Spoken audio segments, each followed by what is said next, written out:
POV Zahra. Kalau kamu lapar masak sendiri sana, Zahra. Tapi bahan makanannya beli sendiri, jangan ngambil sayur-sayuran di kulkas.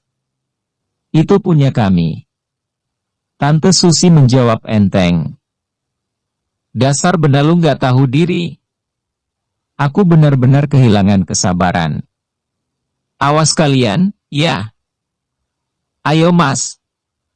Aku menarik Pak Erwin menjauh dari mereka. Pak Erwin malah nyengir kuda. Cie. Cie apanya? Tanyaku kesal. Manggil, mas, goda Pak Erwin mencubit pipiku gemas.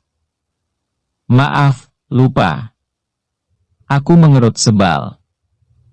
Pertahankan manggil mas. Aku kawal sampai punya anak. Pak Erwin memainkan rambut panjangku yang sebagian menutupi wajah. Bapak cinta sama saya aja juga enggak. Pakai ngomong soal anak. Aku mengerucutkan bibir. Kalau tidak cinta, kenapa saya rela tinggal di sini sama kamu? Pak Erwin mendekatkan wajahnya. Sekujur tubuhku langsung merinding menatap wajah putih bersih itu dari jarak yang sangat dekat. Aku hanya istri kedua bapak. Aku menunduk. Pak Erwin terdiam, sorot matanya tampak berubah datar, seperti sebelumnya. Ya udah, gimana ini pak? Kita makan di luar, tanyaku mengalihkan pembicaraan. Pak Erwin yang mengenakan kaos oblong hitam dengan bawahan celana jeans termenung. Aku masih menunggu dia berpikir dengan sorot datar. Kita delivery makanan aja. Pak Erwin mengerlingkan sebelah mata. Wajahku bersemu merah. Melihat iris mata bening itu mengerling. Pak Erwin merogoh ponselnya, kemudian mencari nomor kontak seseorang. Halo, assalamualaikum, ucapnya setelah telepon tersambung. Revan, tolong pesankan makanan seluruh menu restoran yang tersaji di Upfood. Kirim ke rumah Zahra, nanti saya sharelog. Hah? Semua menu makanan? Aku terbelalak. Pak Erwin tersenyum tipis. Ngajarin mereka supaya nggak pelit. Paman Aji dan Tante Susi memegangi perutnya yang kekenyangan setelah selesai makan. Kemudian menyalakan rokok seperti kebiasaannya. Kalau mau makan, itu masih ada semangkuk karedok, nasinya masih ada 1 centong. Nanti sekalian dibersihin meja makannya ya, Zahra, ucap Tante Susi kemudian masuk ke dalam kamar. Aku menatap sinis. Keterlaluan memang. Paman Aji yang duduk di sofa tampak menikmati seputung rokoknya dengan santai. Zahra, ambilkan Paman Asbak. Ogah, jawabku kesal. Pria botak itu melotot, lalu merapatkan bibir dan menjentikkan rokoknya ke lantai. Mungkin malu jika koar-koar karena ada Mas Erwin. Begitulah kelakuannya pada keponakan sendiri.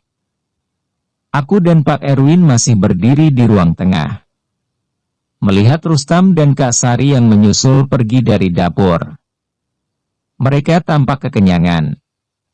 Sampai segitunya, hanya karena tidak ingin aku numpang makan bersama mereka. Kak Rustam sama sekali tidak berani menoleh ke arah kami. Menganggap aku dan Pak Erwin patung. Sementara Kak Sari menjulurkan lidah, meledekku karena tidak kebagian makanan. Pak Erwin tersenyum dalam sekali hentakan. Kemudian memutuskan melangkah menuju rumah. Aku langsung mengekor dari belakang, pria jangkung itu. Kamu kenal dengan tetangga-tetanggamu? Aku menggelembungkan pipi. Aku nggak pernah bergaul sama mereka. Cuma kenal tapi nggak pernah akrab. Karena dilarang sama Paman Aji. Mungkin biar kamu nggak ngomong aneh-aneh sama tetanggamu. Pasti. Aku mendengkus kesal. Ya udah, kita ngundang anak-anak panti aja nemenin kita makan. Hah? Aku membulatkan mata. Maksudnya? Saya pesan seluruh menu makanan yang ada di restoran, nggak akan habis kalau kita makan. Kok banyak amat sih, Pak? Harusnya pesan 2 porsi aja cukup. Ngajarin keluarga pamanmu biar nggak pelit. Pak Erwin duduk di kursi kayu yang ada di depan teras. Mereka beli makanan disantap sendiri. Kita beli makanan disantap bareng-bareng orang satu RT. Aku ikut duduk di sebelah Pak Erwin. Emang kebangetan itu keluarga Benalu. Udah nggak tahu diri, pelitnya minta ampun. Sabar. Emang kenyang makan sabar, sentakku kesal. Pengen kenyang makan di restoran. Tapi ya tetap harus sabar. Pak Erwin mencolek bahuku. Tapi malah meleset terkena. Is! Kok nyolek-nyolek anuku? Aku memeluk tubuhku yang habis ternodai. Wajah Pak Erwin terlihat memerah. Sorry, gak sengaja, ucapnya sambil mengangkat kedua tangan. Dasar! Empuk juga. Pak Erwin terbahak. Sial! Aku mentoyor kepalanya. Hei, udah berani mukul bosnya sendiri. Rahang pria itu mengeras. Biarin, jawabku sewot. Nanti boleh colek-colek lagi, bisiknya. Apaan sih? Aku menyembunyikan wajahku yang bersemu merah. Salah tingkah, asli. Tak lama kemudian beberapa mobil pick-up datang membawa alat perlengkapan prasmanan. Mataku membulat sempurna. Kemudian menoleh ke arah Pak Erwin meminta penjelasan. Pak Erwin terlihat santai, mengamati orang suruhannya mendirikan tenda dan menata tempat prasmanan stainless. Kursi-kursi dan meja ditata rapi. Makanan dari restoran dipersiapkan. Ini nggak salah. Pak Erwin tertawa geli melihat ekspresiku. Makan malam aja sampai kayak gini, tanyaku masih tidak percaya. Parah, orang kayak maha bebas. Anak-anak panti yang dijemput Pak Erwin juga datang. Naik mobil pick-up. Jadi total, ada 8 mobil pick-up di rumah ini. Paman Aji dan Tante Susi keluar karena mendengar suara keramaian. Erwin, acara apa ini? Tanya Paman Aji terlihat bingung, melihat halaman rumah sudah disulap menjadi tempat hajatan makan besar.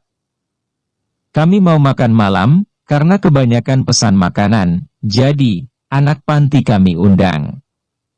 Kalian mau ikut makan malam bareng kami? Pak Erwin menawari. Gak usah, sahutku cepat. Kalian pasti udah kenyang. Kalian nonton aja kami makan malam. Tante Susi mendengkus kesal. Dasar pelit, tahu gitu kami ikut makan bareng kalian. Di situ yang pelit, aku membatin. Anak-anak udah lapar, teriak Pak Erwin kepada anak-anak panti yang berteriak riuh melihat beraneka makanan lezat dihidangkan di prasmanan. Kak Sari dan Kak Rustam juga buru-buru keluar. Mereka tak kalah terkejut. Makan malam siap, ayo makan. Baru kali ini makan malam ngundang anak panti rame-rame.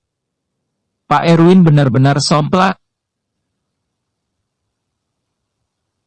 Acara makan malam selesai, saat itu juga semua perlengkapan prasmanan yang kami sewa dikemas. Seluruh halaman rumah kembali bersih seperti sedia kala. Ada uang, semua beres. Hanya ingin makan malam saja sampai melibatkan dan menyusahkan banyak orang. Haduh. Untuk pertama kalinya aku dan Pak Erwin tidur seranjang. Karena tidak mungkin dia mencari kamar lain yang akan membuat seisi rumah ini curiga. Pak Erwin menggeliat resah merasa tidak nyaman tidur di sebelahku. Kenapa, Pak? Aku yang tadinya tidur membelakangi, berbalik menghadapnya. Gak Pak. Pak Erwin menggeleng. Aku menatapnya intens, curiga kalau ada yang disembunyikan. Terlihat dari matanya yang memerah. Pak Erwin habis nangis, tanyaku. Enggak. Pak Erwin menggeleng pelan. Jujur aja. Aku istrimu. Aku mencubit dada kekarnya. Kamu boleh punya istri lagi, boleh selingkuh, boleh melakukan apapun, asalkan jangan sembunyikan apapun dariku. Aku menatapnya penuh keyakinan. Aku kangen sama anakku. Aku menghela napas kasar. Bapak pulang saja. Tapi, Viola tidak suka aku berada di rumah. Dia benci sama aku. Sorot mata Pak Erwin meredup. Apakah Pak Erwin masih sayang dengan istri Bapak? Pak Erwin terdiam. Jawab aja, Pak. Aku nggak Pak. Ya, ucapnya dengan suara serak. Hatiku langsung mencelus. Lalu, tujuan Bapak menikahiku sebenarnya apa? Bab 20. Hari ini adalah weekend. Jadi, Pak Erwin libur bekerja. Biasanya kalau hari Ahad beliau sering liburan dengan istri dan anaknya. Berbeda dengan sekarang, bukannya bersenang-senang malah terkungkung ke dalam masalah yang dibuat keluargaku. Pagi ini kami membeli sarapan di luar. Sementara keluarga Paman Aji asyik sarapan sendiri. Pak Erwin yang sedang merebahkan tubuhnya pada sofa ruang tamu, masih sibuk bermain dengan ponselnya. Kalau jenuh, liburan aja, Pak. Pria itu menoleh, dengan wajah datar. Lagi pula kan, kita belum honeymoon. Aku menaik turunkan sebelah alis. Iya, nanti kita cari destinasi wisata yang pas. Terdengar derap langkah kaki mendekat. Aku dan Pak Erwin langsung menoleh ke sumber suara. Nampak Kak Sari yang masih mengenakan piyama tidur berwarna ungu datang menghampiri. Wanita itu baru selesai sarapan. Zahra. Kak Sari tampak ragu. Kenapa? Aku menaikkan sebelah alis. Pak Erwin yang tadi merebahkan diri langsung beranjak. Sekedar menghormati Kak Sari. Boleh nggak, kakak pinjam? Kak Sari meremas-remas jemarinya, gugup. Ngomong aja Kak, pinjam apa? Tanyaku tak sabaran. Pinjam mobil suami kamu. Kami mau jalan-jalan. Kak Sari tampak sedikit lega setelah berhasil mengucapkannya. Gimana Mas? Boleh? Tanyaku pada Pak Erwin. Aku berharap Pak Erwin tidak mengizinkan. Karena mobilnya mewah dan mahal, takut rusak dibawa keluarga benalu ini. Pak Erwin mengambil kunci mobil yang kebetulan berada di saku celananya. Kemudian melemparkannya ke arah Kak Sari. Kak Sari menangkapnya sambil tersenyum senang. Kemudian berlari menghampiri suaminya. Kok dipinjemin sih, Pak? Aku mendengkus. Kita bisa nyuruh orang buat bawa mobil lagi ke sini. Emangnya mobil Bapak berapa sih? Kok gonta-ganti? 12. What? Aku terbelalak. Pak Erwin tersenyum miring. Kemudian kembali sibuk dengan ponselnya. Bapak terlalu baik deh sama mereka.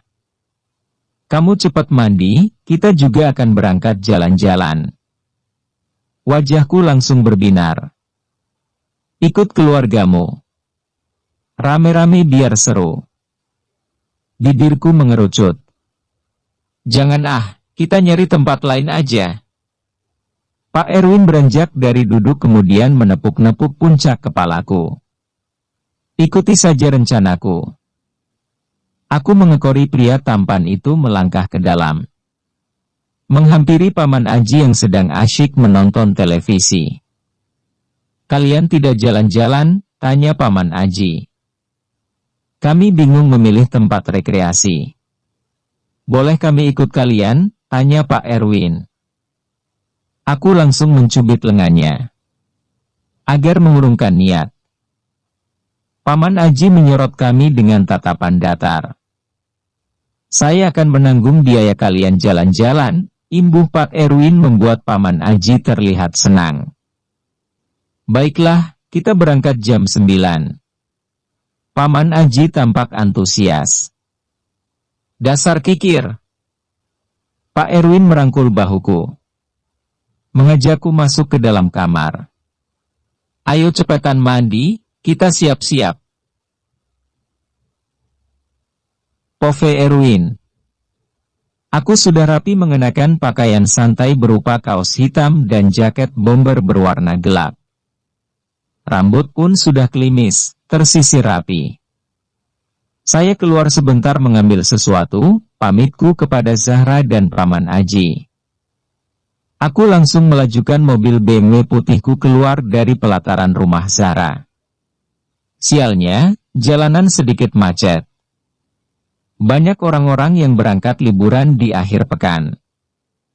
Setelah hampir setengah jam, mobil yang kukendarai sudah sampai di kediaman rumahku.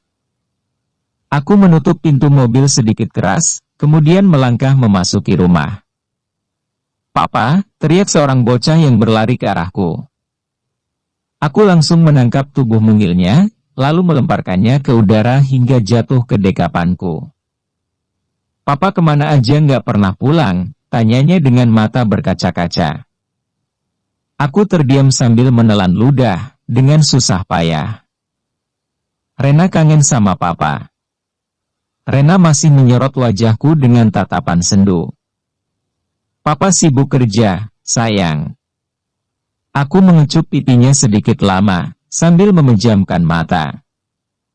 "Kita jadi jalan-jalan, kan?" tanya Rena yang sudah rapi dengan balutan bedak bayi pada wajah imutnya. Aku mengangguk. Kemudian mengajaknya masuk ke dalam rumah. "Mama mana?" "Lagi mandi." "Oh, oke." Aku mengangguk mencium Rena dengan lembut.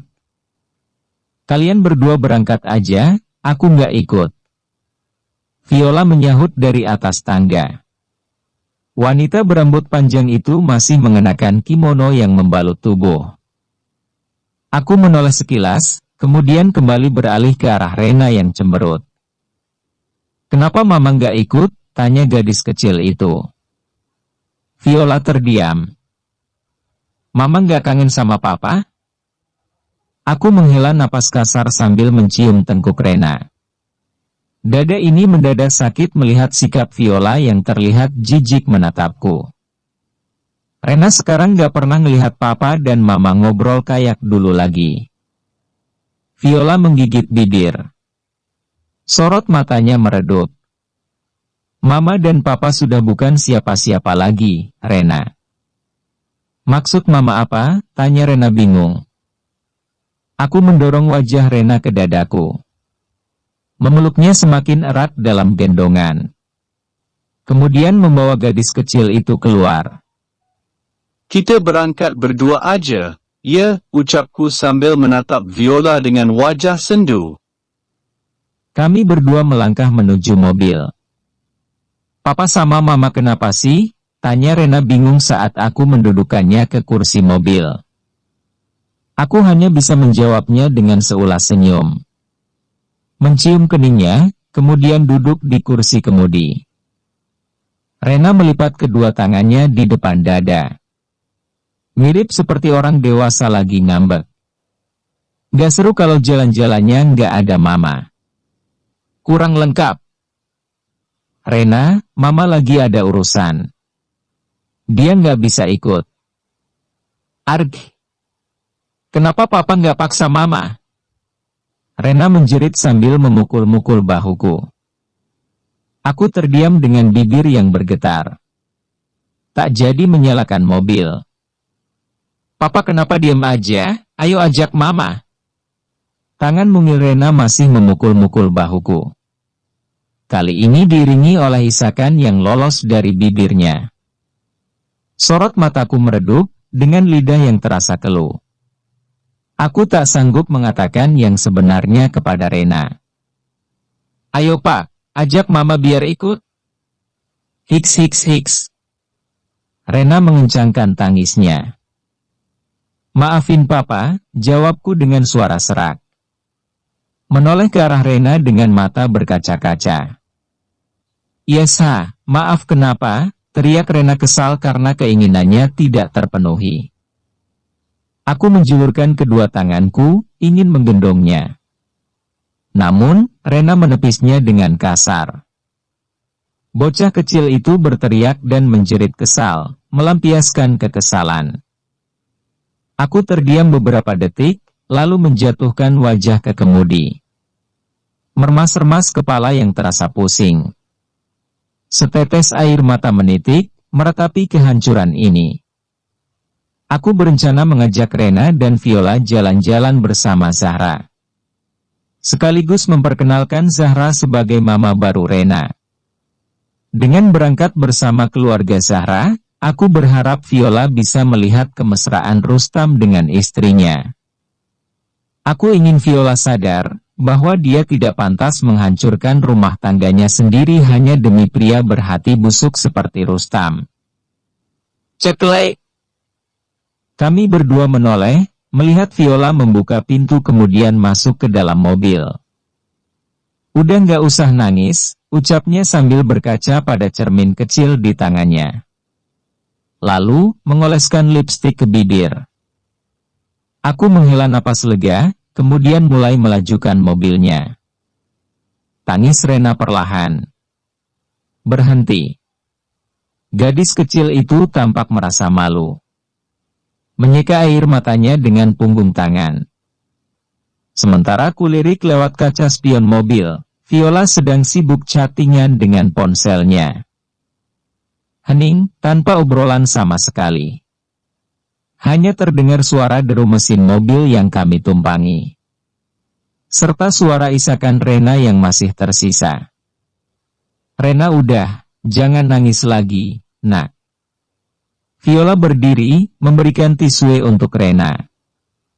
Aku melirik tubuh langsingnya lewat kaca spion. Tubuh terbungkus dress warna toska yang sangat aku rindukan untuk dijamah. Kemudian suasana kembali hening.